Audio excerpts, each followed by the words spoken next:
एक बड़ी खुशी की बात है कि समाजवादी पार्टी के अखिलेश यादव इस मंच पर है।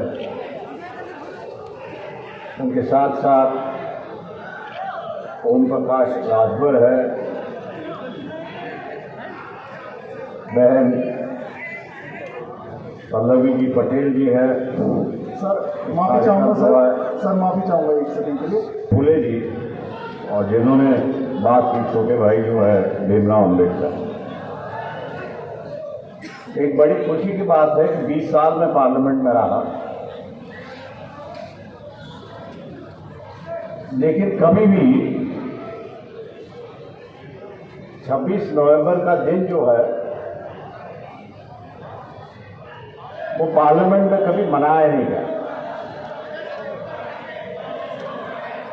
उत्तर प्रदेश में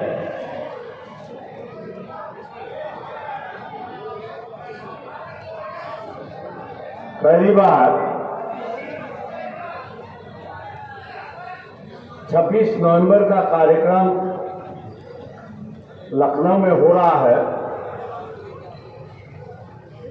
और तुरंत ही सरकार ने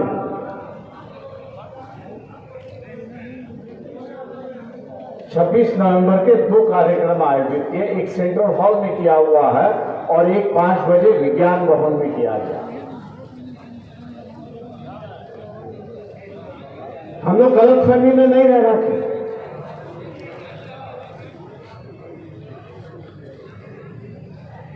मेरे पूर्व वक्ता में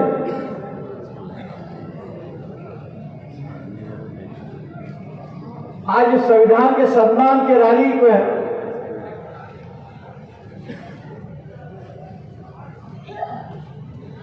जो चर्चा चली है उस बात को छेड़ दिया कि 2024 के बाद ये संविधान रहेगा या अगला संविधान है।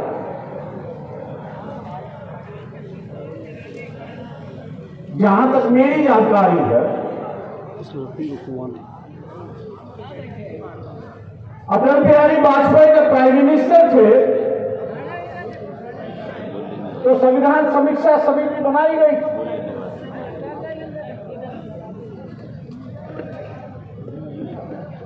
उस वक्त ही एक संविधान बनाया गया था। प्रेस वालों के माध्यम से मुझे उसकी एक कॉपी मिली।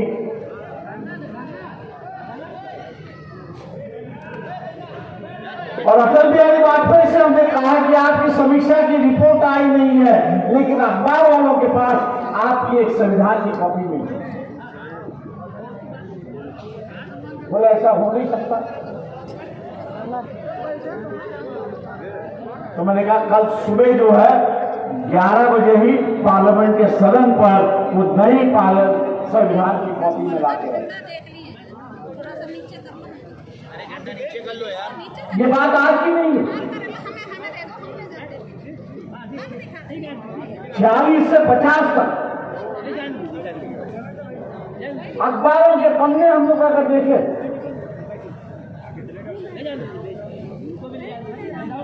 आरएसएस का जो अखबार है पांचगंज में, उनको अगर हम लोग देखें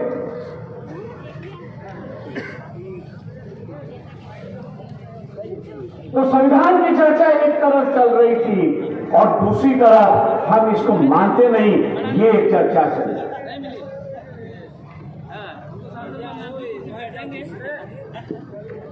सरदार पटेल गृह मंत्री थे।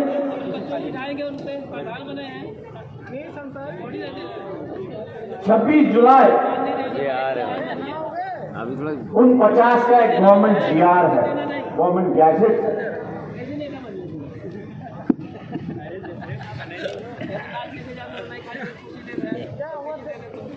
आप और सरकार में जब लिखा पढ़ी होती है तो उसका गैजेट नहीं बनता।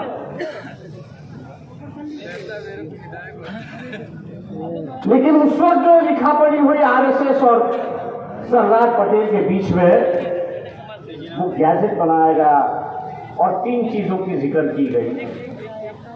पहला जिक्र ये था कि 15 अगस्त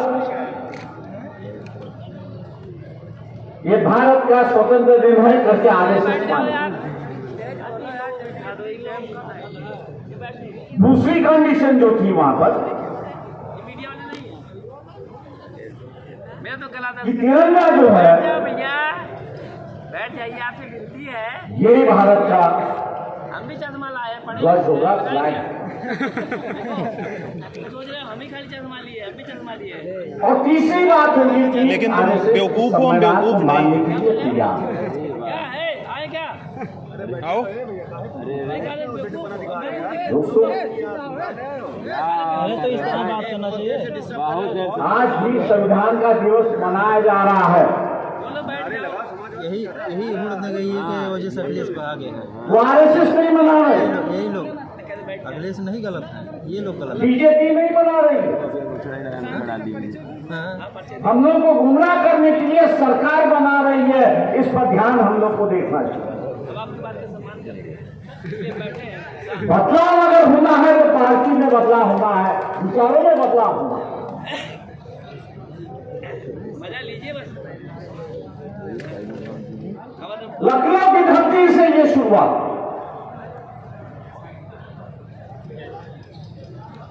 या चिंगारी है कल मशाल ना बने,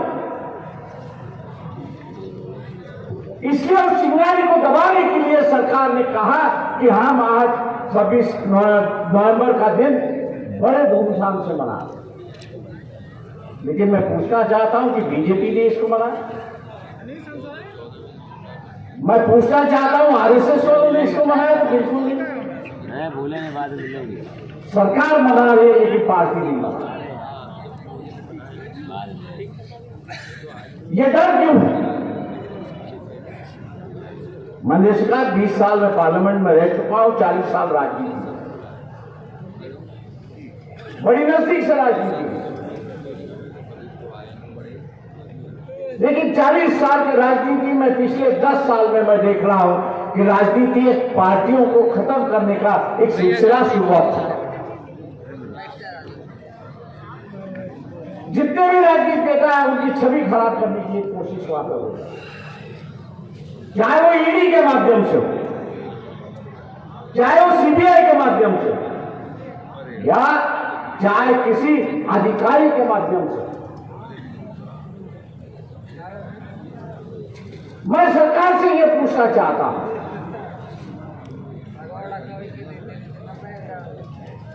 कि जिस 2G के स्कैम को कंट्रोलर एंड ऑडिटर जनरल के जो प्रमुख है, उन्होंने कहा कि 2 लाख करोड़ का घोटाला हो गया, सरकार ने उसके कुछ तथ्य कोर्ट के सामने नहीं रखे। आज उस अधिकारी के खिलाफ सरकार कार्रवाई क्यों नहीं कर रही? यह उस वक्त से एक साजिश शुरुआत, एक साजिश है कि राजनीतिक पार्टियों को बदनाम करो, नेताओं को बदनाम करो, ताकि एक पार्टी बची रहे। आज वही है। राज्यों में रीजनल पार्टी दिखाई दी थी, नेशनल लेवल पे कोई पॉलिटिकल पार्टी दिखाई नहीं दी। और 2024 में यही नारा होगा कि देश चलाना है।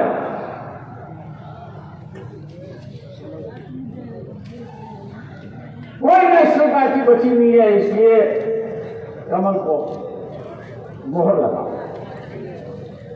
हम लोग को इससे बचना है। 2024 का दिल्ली का रास्ता जो है वो उत्तर प्रदेश से गुजरता है। मैं आज यहां पर बैठे बीएसपी के नेता है, बहन मायावती है, चंद्रशेखर आजाद है, इनसे भी आग्रह कर रहा हूं, ये अपनी लड़ाई नहीं है, ये देश के जो नन्हे मुन्ने बच्चे हैं जिसके आजादी खतरे में, हम लोग तो अपनी जिंदगी गुजार चुके।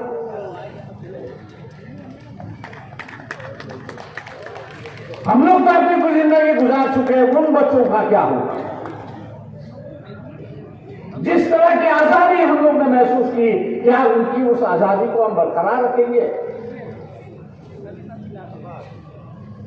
हम लोग संविधान पे खतरा कहते हैं, लेकिन आरक्षण पे खतरा आ चुका है। उत्तर प्रदेश के हाईकोर्ट में अगर किसी ने अगर अर्ज कर दी कि जो पंचायत के जो चुनाव हुआ है, उस पंचायत के चुनाव में जो आरक्षित वर्ग आ चुका है उसके आंकड़े नहीं है, इंपीरियल डेटा नहीं है, तो खारिज करने के अलावा कोई रास्ता नहीं है। क्योंकि सुप्रीम कोर्ट ने कहा है कि जब तक आपके पास इंपीरियल डेटा नहीं है तब तक आप पॉलिटिकल आरक्षण। मैं भारत को दो विभाग में बांटता हूं, एक विंध्या के ऊपर और विंध्या के नीचे।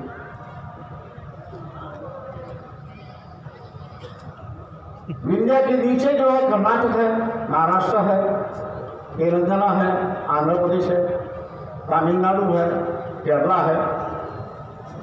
इनकी अपनी अलग अलग भाषा है, लेकिन विंध्या के ऊपर जो है मध्य प्रदेश है, उड़ीसा है, उत्तर प्रदेश है, बिहार है, राजस्थान है, हरियाणा है।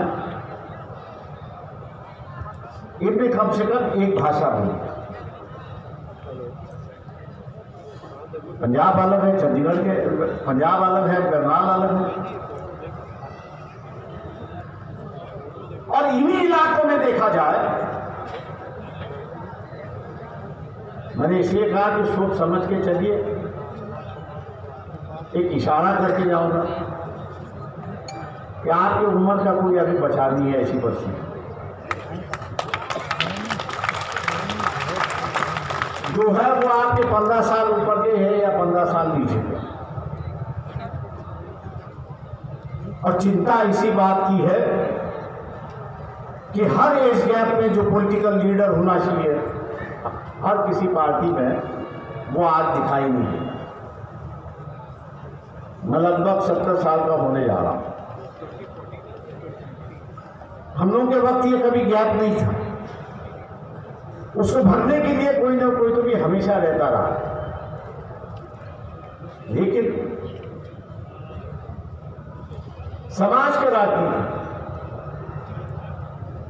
अगर हम लोग फंस गए तो इंसानियत की राजनीति को हम लोग भूल गए,